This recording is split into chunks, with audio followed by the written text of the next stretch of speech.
Welcome to Shorties SuperCoach. Hope you guys are going nice out there. Hope it's been a good weekend. What a finish to the Saints and Melbourne game. That was outrageous. I tipped the Saints, and late in that game, or at least three-quarter time, I'm thinking, come on, these 50-50 games. I've backed St Kilda in against Sydney. They let me down. I backed Melbourne in last week against the Blues. They let me down. Come on. It's just where footy tipping can just get you sometimes. But I literally went for a walk, and one of my mates was like, the Saints. And I'm like, what? I checked the score. They're like 2 goals down. It's like, Jesus. So I didn't check it for like the next 20, 30 minutes. Went home, just rewound on the KO. Watched for the last 10 minutes. Unbelievable. Like, Wanganeen-Milera. Just outrageous scenes. Like, you just knew he'd go back and slot him. Not just slot him, but straight through the middle. And just the set play from Marshall Wanganeen-Milera, unbelievable. I can't wait to watch the first crack tonight and really get him to dissect that last play, because it's going to be some good footage, I dare say. But shout out to my mate Langers as well. We'll take a look at his score when we look at the leagues, but I believe it was 36 for the week he finished. Pretty impressive stuff. I won my draft league first final 2, so we're into the grand final, which is pleasing. Not as well. Honestly, I don't have much of a read on Classic. I feel like it was a reasonably high scoring week, and I focused more so on draft. We obviously finalised my team, used my last 2 trades, and of course Jordan Clark chucks in, like his 3rd worst score of the year. I couldn't believe it. I was like, for goodness sakes. So he had 2,571 and you still slide down the rankings, so that kind of hurts. But yeah, managed to win both of my draft leagues, which was awesome. We love that.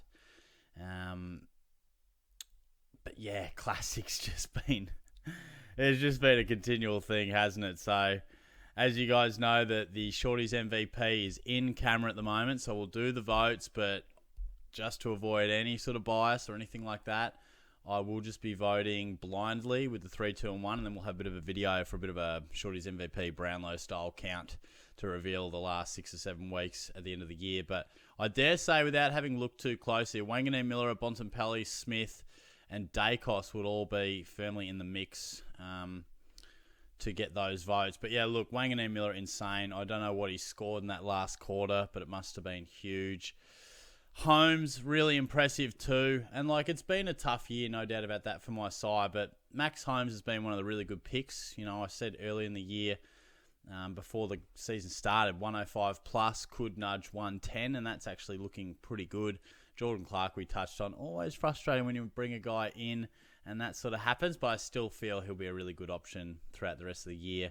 Sheasel, he's just been consistent of late, not really having those big scores. I think we'll certainly see bigger years from him in the future, but it just hasn't quite clicked for him. But he's consistent at the moment. Dale, a solid outing. Whitfield, again, solid as well. You take that. Frustrating to have Sicily on the bench with a 130. I'll shake around my side in a moment and show you how it will look for its final sort of formation with the flex and a few different things. But so there's a couple of big dogs. Bontempelli, Dacos, both 169 and 177, just huge. And it was funny, I was talking in the preview that I was thinking about VCing Dacos, but it was going to be tight with the with only really having to make the call at half time due to the times of the matches. And I thought, I'll go Butters, something a little bit left field. And Butters played really well, just didn't quite translate to the score. Butters was good, Anderson was good. Ended up going Gawn, comes to my side, skipper straight away. So pretty good score, but, a lot of people would have VC'd Bontempelli. So normally a 146 you really like for your captain, but in this week, it was probably unders, which feels a bit harsh. But Merritt, I reckon Merritt's a really good chance to be selected next year. I think we'll get him at a cheaper price to start the year than we've seen him about 4 or 5 years. He's averaged 110 plus for years and years now, but just been a bit of a strange season with positions and different types of things. But I reckon he'll be at a pretty nice price for us next year. Might be looked at, but yeah, he's been consistent without really having an amazing season, certainly of late. Sarong, very, very high floor for Sarong. He barely puts in a poor game. Sinclair's bounced back very, very nicely. I spoke about him being at a great price a fortnight ago. He's produced really well. Will Ashcroft was a bit disappointed with that one, and that's probably where, perfect world, I'd probably have Ashcroft upgraded to someone like a Andy Brayshaw or a Tom Green or something like that. But given the way things transpired with DeConing and LDU and a whole range of things throughout the year, Ashcroft is going to stay in my side, but not ideal. Clay Hall's been fantastic. Like, he's been a really good selection. He's been great for me. Touched on Gawn. And Bailey Smith just racks it up, 156. McRae, really solid. Rankin only 59. Jeez, righto. Okay, I must admit, watching the game, I felt like he did okay. I don't know. I didn't watch it super close, but gee, in a win like that, so he only had 15. Okay. You know how you sometimes watch games and you feel like you're not watching it super close, but you just feel like you're seeing him a bit, then he's kicking a goal, and obviously just saw all of his good moments, really. But Pickett, yeah, not quite as good as last week. That's kind of his lot in life. Chad Warner, I was really surprised. He must have done a bulk of that work in the first quarter because he had about 10 touches in the first term. And I reckon he had I think he ended up with 19. So it must have been 9 or 10 in the next 3 quarters. And this is where it hurts you. Tyrell Dewar starts as sub. I mean, you just wouldn't read about it, mate. And then I was too late to actually change it. And it wouldn't have mattered anyway. It would have got me 5 points because Shanahan scored 15. So really frustrating. I thought Dewar would have probably been a reasonably safe pick to at least be fielded more often than not, but also be a reasonable role. But yeah, I don't know. Again, this is the price you pay. I think more often than not, Dewar's score is certainly going to be the one that gets cancelled out. So obviously with the flex, McCarthy comes in and cancels out that 10. So it doesn't hurt me dramatically, but when you go team versus team and you've got a 10 being swiped off, there'll be other sides out there that may have had Pickett 77 swiped off, or some teams would have been really flying. Some teams might have not even had to, might have been covered by Zach Merritt. You just never know. So obviously your weakest link gets covered, but some weakest links are weaker than others depending on the team. So, and McCarthy, yeah, solid as we've discussed. So what I'll be looking to do is just chuck McCarthy onto the bench and probably put Sheasel into the flex. And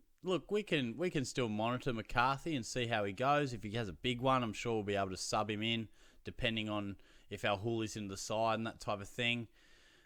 Dewar's the one that is concerning. There's no doubt about that. But yeah, can't put him anywhere. We made those calls last week. Was it going to be Jackson or whatnot? In the end, I went with Clark. I just thought Clark at the price was probably the best option. I couldn't quite afford Jackson. I fell 15k short. Otherwise, I would have done Dewar to Jackson. But in the end, we went Johnson up to Clark. But yeah, so that's how the side went. My votes. Let me have a quick little brainstorm and I'll come back with my votes. All right, the Shorties MVP, 3, 2, and 1. Obviously, Gawn's pretty stiff, but it's out of Smith, Bontempelli, Dacos, and Wanganeen-Milera. And the MVP, it's not just purely on, who's scoring the most points. Otherwise, that'd be pretty simple. But it does come down to sometimes who's slightly more unique or who the captain lands on. What's probably been most valuable to my side this week. And I think, ironically, Bontempelli's 169 wasn't as valuable for me because I didn't have the captain on him. So compared to other teams, I probably lost out on Bont there, which is no wrongdoing to him. It's my poor choice, but it is my team. So I'm going to give Bont the 1 vote. And then Dacos, Wanganeen-Milera. Look, I'm going to give Nasai the 3. I mean, it was just such a stunning performance. And I know it's on the SuperCoach scores, but just the way he did it was unbelievable. And he is in about 20 to 25% less of teams compared to Dacos. I feel like everyone has Dacos. So, I don't know. It's a bit of a unique way of looking at it. But, I just think the way it all panned out and just the theatre of it and the percentage of ownership, I think I'm going to go, Wanganeen-Milera 3, Nick Dacos 2, Marcus Bontempelli 1. So, I'm actually quite looking forward to tallying it up. I mean, it's funny because Smith, I remember he was somewhat in the top 4 or 5, and a 156 to not poll with a 156. There'd be times where that actually gets you the 3. So it's a tough week out there, and obviously, I missed out on Sam Darcy and some other big scorers. But yeah, let's have a look at the leagues here. Boom, 2,700 from Jacob. That's huge, mate. Nicely done. So yeah, we wouldn't have won too many. Won 6. So we're not going to feature in too many finals, I wouldn't have thought. But I want to have a look at... Is this the league with Langers in it? I can't remember. I think it is.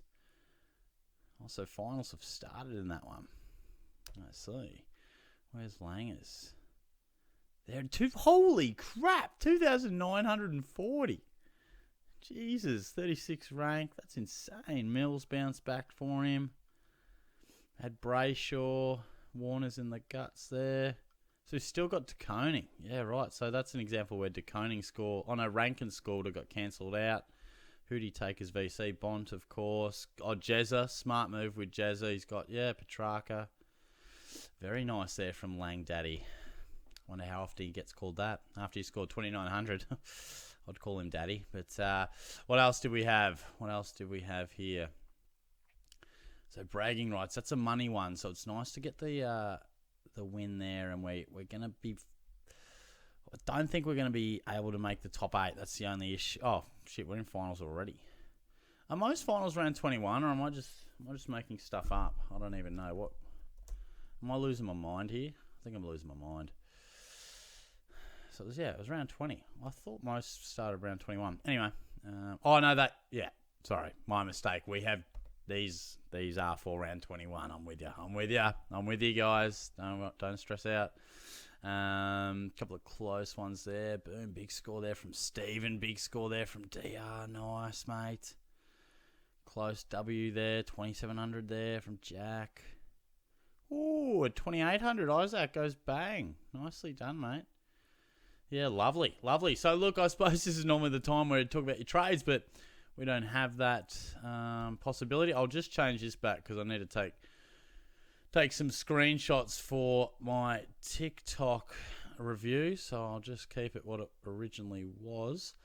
So I think we've got good cover in the back line. Clay Hall's relatively solid cover, and Boxall's getting a game. Inflated score because he was sub but came on early. Probably my concern, Cherry comes back soon, so that'll be nice. But yeah, my main concern has to be the forward line. Certainly guys like Rankin, Warner and Pickett are a bit hot and cold. And then you've got Dewar. And I'm not sure. I feel like Shanahan's job security is reasonable. I know Cooper Simpson's coming back into the sides. He's back fit pretty much now, I think. But it'd be a hard side to break into. So, yeah, I'm a bit nervous. I do feel like Dewar had a nice role. He's missed a little bit of footy. Then he was sub, so I'm a bit uncertain. I do feel like he's a guy that can give me the odd 80. But, yeah, his role's kind of gone a bit more from halfback, more to wing. And he came on as sub and was definitely sort of wing forward type of role. But, yeah, won't read too much into the sub. Hopefully it's just a bit of a resting thing. I think if Harley Reid's out for a while, that'll see another guy sort of move up the rung and another debutant come in or a newcomer. So Jewish will get some more opportunity as a result of that. But yeah, anyway, that is how we fared, and good luck with the finals coming up. We'll be live on Wednesday. Take all your questions and talk to you then. Cheers, guys.